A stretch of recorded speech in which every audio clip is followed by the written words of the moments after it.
नमस्कार, स्वागत है आप सभी का।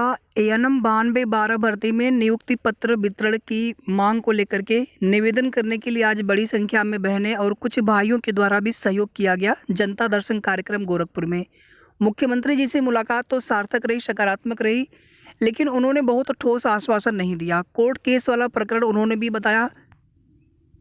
तो सबसे पहले आप सभी को सपरिवार होली के पावन पर्व की हार्दिक शुभकामनाएं। और आज के इस मुहिम में जितने भी बहनों का साथ रहा, जितने भी भाइयों का सहयोग मिला, आप सभी का बहुत बहुत धन्यवाद है। आप सभी सकुशल अपने घर को पहुँचे। भले ही आज मुख्यमंत्री जी की तरफ से ये ऐसा न बोला गया हो कि बहुत जल्दी आप सभी को नियुक्ति पत्र हम देंगे, बांटेंगे, भले ही इस तरह का आश्वासन न मिला हो, लेकिन आप सभी का प्रयास सराहनीय है। आप सभी ने प्रयास किया। सुबह जल्दी पहुंचना होता है, कुछ लोग कल ही पहुंच गए थे और उसके बाद फिर जनता दर्शन कार्यक्रम में उपस्थित होना, अपनी बात को मुख्यमंत्री जी तक उनके सामने रखना, उन तक पहुंचाना, उनसे निवेदन करना, तो ये सभी कार्य बहुत ही धैर्य का और होता है, जिसके लिए आप सभी ने बहुत कोशिश की। तो कुल मिलाकर के मुख्यमंत्री जी की तरफ से कोर्ट केस वाला प्रकरण बताया गया, जिसकी वजह से आपके नियुक्ति पत्र नहीं पढ़ सके। और आगे कोई भी उन्होंने एक्सपेक्टेड डेट या फिर कोई भी उन्होंने इस तरह का आश्वासन नहीं दिया कि हम जल्दी ही नियुक्ति पत्र बांट देंगे 277 को छोड़ करके, या फिर शेष बहनों को, या फिर सभी बहनों को कब तक बढ़ सकते हैं। तो कोर्ट केस वाला ही प्रकरण कुल घुमा फिरा करके बातें वहाँ पर जो केंद्रित रहीं। 20 मार्च को अगली डेट लगी है। अभी देखिए, जो 277 वाली लिस्ट आयोग से विभाग को भेजी गई थी, उस समय भी हमने आपको यही कहा था कि शासन के निर्देश का इंतजार करिए आप सभी। हम लोग यहाँ पर यह मान करके नहीं चल सकते हैं कि आयोग ने अपना कार्य जल्दी समाप्त करके विभाग को भेज दिया तो 277 को छोड़ करके शेष बहनों को तुरंत नियुक्ति पत्र के लिए प्रक्रिया शुरू हो जाएगी। तो ऐसा होने की उम्मीद तो थी हम सभी को, हम सभी लोग उम्मीद भी रखते हैं और आप सभी लोग कोशिश भी लगातार कर रहे हैं, लेकिन जैसा हम लोग चाहते हैं चीज़ें उस तरह से कहाँ हो पाती हैं।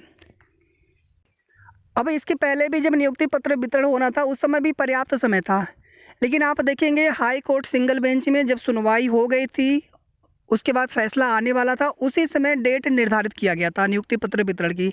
यहाँ पर देखिए, हम शासन के ऊपर या फिर माननीय मुख्यमंत्री जी के ऊपर हमें उन लोगों पर पूरा भरोसा है, विश्वास है, लेकिन आप चीज़ें थोड़ा सा देखिए अगर, तो 31 अक्टूबर की डेट निर्धारित की गई थी, तो इतना आगे का डेट दिया गया कि उसके पहले ही कोर्ट ऑर्डर आ गया, फिर वहाँ पर नियुक्ति प्रक्रिया रुकी। इसके बाद फिर आगे भी होना था, आप देखेंगे दिसंबर तक का पूरा समय था, लेकिन उसी कोर्ट केस की पैरवी के चक्कर में जनवरी तक का महीना पहुंच गया। फिर उसके बाद आप देखेंगे 9 जनवरी को सुनवाई होने के पश्चात 3-4 दिन के बाद कोर्ट ऑर्डर आ गया था। पर्याप्त समय था, लगभग आप देखेंगे तो 1 महीने से भी ज़्यादा का समय था, लेकिन फिर उसमें देरी होती गई और उसके बाद फिर आप देखेंगे कि जब मामला कोर्ट में लिस्टेड होता है सुप्रीम कोर्ट में, उसी समय माननीय मुख्यमंत्री जी की तरफ से डेट दी जाती है और एक बार फिर से वही सुप्रीम कोर्ट के आदेश के बाद आप सभी की नियुक्ति पत्र की वितरण की प्रक्रिया रुकी। अब यहाँ पर आप सभी देखिए कि आगे निकाय चुनाव होना है, लगभग महीने भर का समय उसमें जाएगा सब मिला करके।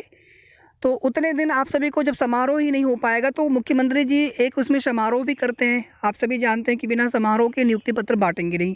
समारोह अभी भी करवा सकते हैं। 277 की जो बहन है वो आपने आयोग की तरफ से लिस्ट मंगवा ली है, तो बाकी जो बहन है सबको भले न बटे, लेकिन कुछ बहनों को भी बढ़ जाता, 50, 60, 70, 80, 90, 100 बहनों को भी अगर नियुक्ति पत्र वितरण समारोह हो जाता, तो उसके बाद फिर हम लोग ये मान करके चलते कि चलिए 20 मार्च को सुनवाई है और जैसे ही मैटर जल्दी फाइनल होगा उसके आगे फिर मार्च लास्ट तक, अप्रैल फर्स्ट वीक तक भी नियुक्ति पत्र बढ़ जाता। लेकिन अगर कहीं आचार संहिता लग गई और कोर्ट वाला प्रकरण अगर जल्दी ही 1-2 डेट में अगर फाइनल नहीं हो पाया, तो उसके बाद फिर आगे कितनी देरी होगी कुछ नहीं पता। एएनएम 9212 भर्ती में ज्वाइनिंग लेटर वितरण का मामला खूब हाईलाइट है, पूरे प्रदेश में हाईलाइट है। मुख्यमंत्री जी के संज्ञान में मामला बहुत अच्छे से उन्हें सब कुछ पता है। 277 की लिस्ट भी मंगवा ली गई है विभाग आयोग से, शासन को भेज दिया गया है। उसके अलावा विभाग को भी भेजा गया, उसकी कॉपी जो सरकारी अधिवक्ता महोदय पैरवी करनी है तो सभी जगह भेजा गया है। कोर्ट में वो लिस्ट लगाई भी जाएगी और उसके आधार पर अब आगे की सुनवाई होनी है 20 मार्च को, और सुनवाई के बाद जो कुछ भी माननीय सर्वोच्च न्यायालय का डिसीजन आए। एक आप देखेंगे कि एक भर्ती है, उसको लेकर के कमेंट भी आ रहे थे, तो उसको लेकर के भी अपडेट जल्द दे देंगे। एक भर्ती है होम्योपैथी फार्मासिस्ट की, ये भर्ती भी UPSSC से ही करवाई गई है। इस भर्ती में भी EWS आरक्षण का ही मामला है, वहाँ पर भी 10% सीटें छोड़ करके शेष लोगों को नियुक्ति पत्र वितरण होना था और आज तक नहीं हो सका है। इसीलिए आपकी भर्ती में भी हम यही कह रहे थे कि 277 को छोड़ करके शेष लोगों को नियुक्ति पत्र बाँटने के लिए जब तक शासन का स्पष्ट निर्देश नहीं होगा, तब तक हम सभी यहाँ पर मान करके नहीं चल सकते हैं कि नियुक्ति पत्र वितरण जल्दी हो जाएगा। होम्योपैथी फार्मासिस्ट वाले भर्ती में भी यही बोला गया है कोर्ट से कि आप 10% सीटें छोड़ दीजिए ईडब्ल्यूएस वाली, बाकी के लोगों को नियुक्ति पत्र आप बाँट सकते हैं, लेकिन नहीं बाँटा गया। उसके लिए वे लोग कितनी बार वो लोग मुख्यमंत्री जी से, डिप्टी सीएम से मिल चुके हैं, धरना भी कर चुके हैं, प्रोटेस्ट भी कर चुके हैं। और आपकी भर्ती में तो पहले कोई दिक्कत था भी नहीं, ये तो अब जाकर के सुप्रीम कोर्ट का जब आदेश आया है 20 फरवरी को, अब जाकर के ये 277 सीटें होल्ड करने के लिए माननीय सर्वोच्च न्यायालय का आदेश है। लेकिन जो बाकी की बहनें हैं, किसी भी कैटेगरी में सेलेक्ट हो, ईडब्ल्यूएस में हो, ओबीसी में हो, एससी में हो या फिर जनरल की बहनें हो, जो 277 सीटों को छोड़ करके बाकी लोगों को नियुक्ति पत्र बांटा जा सकता है। और आगे सुप्रीम कोर्ट में पैरवी करते हुए 277 बहनों के भी नियुक्ति पत्र का रास्ता निकल सकता है, हल निकल सकता है, वहाँ पर जिस तरह से भी हल निकले। कुछ बहनें मानसिक रूप से ज़्यादा ही आप पीड़ित हो रही हैं, परेशान भी हो रही हैं, आप सभी की परेशानी समझ सकते हैं, लेकिन आप लोग प्लीज़ परेशान मत होइए। अगर आपकी परेशानी मुख्यमंत्री जी तक समझ में आए, क्योंकि हम आप परेशान होंगे, लेकिन मुख्यमंत्री जी को कितना समझ में आ रहा है, समझ में उनको आना चाहिए, नियुक्ति पत्र उनको ही देना है। अगर उनको समझ में आए तो हम लोग परेशान हो, अदरवाइज़ हम लोग केवल कोशिश करेंगे। कोई भी बहन बिल्कुल भी आप मत परेशान हुआ करिए, क्योंकि परेशान होने से केवल आप परेशान होती हैं, आपके परिवार के लोग परेशान होते हैं, आपका स्वास्थ्य गिरेगा।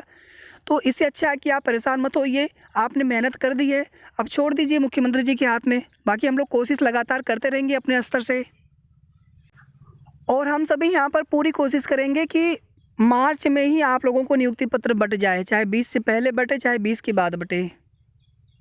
बाकी आज मुख्यमंत्री जी से मुलाकात के बाद तो यही लग रहा है कि 20 मार्च से पहले नियुक्ति पत्र बांटेंगे नहीं, जब भी बांटेंगे 20 मार्च के बाद बांटेंगे। हालांकि उन्होंने ऐसा बोला नहीं है, लेकिन जिस तरह से वो कोर्ट केस वाले प्रकरण पे ही चर्चा कर रहे थे आपके नियुक्ति पत्र वितरण को लेकर के, जबकि उनको भी पता है कि यहाँ पर अभी भी नियुक्ति पत्र बांटे जा सकते हैं। लेकिन जिस प्रकार से उन्होंने कहा है उसके आधार पर तो हम लोग यही मान करके चल रहे हैं कि 20 मार्च के पहले मुख्यमंत्री जी देंगे नहीं नियुक्ति पत्र।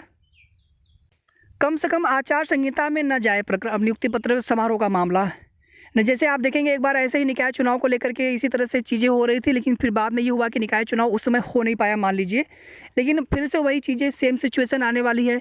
तो उससे पहले पहले नियुक्ति पत्र बढ़ जाए तो आगे भी जब जनता दर्शन कार्यक्रम लगेगा तो इसी तरह से फिर से प्रयास किया जाएगा।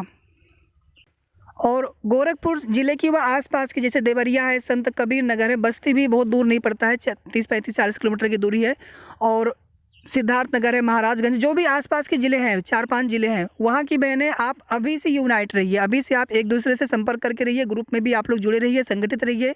अगली बार फिर से कार्यक्रम हो तो इसी प्रकार से फिर से बड़ी संख्या में पहुँच करके हम सभी को मुख्यमंत्री जी से निवेदन करना है। बाकी आज आप सभी बहनों का, आप सभी भाइयों का, जिन लोगों का भी सहयोग रहा, आप सभी का बहुत बहुत धन्यवाद, और आप सभी सकुशल घर पहुँचे। धन्यवाद।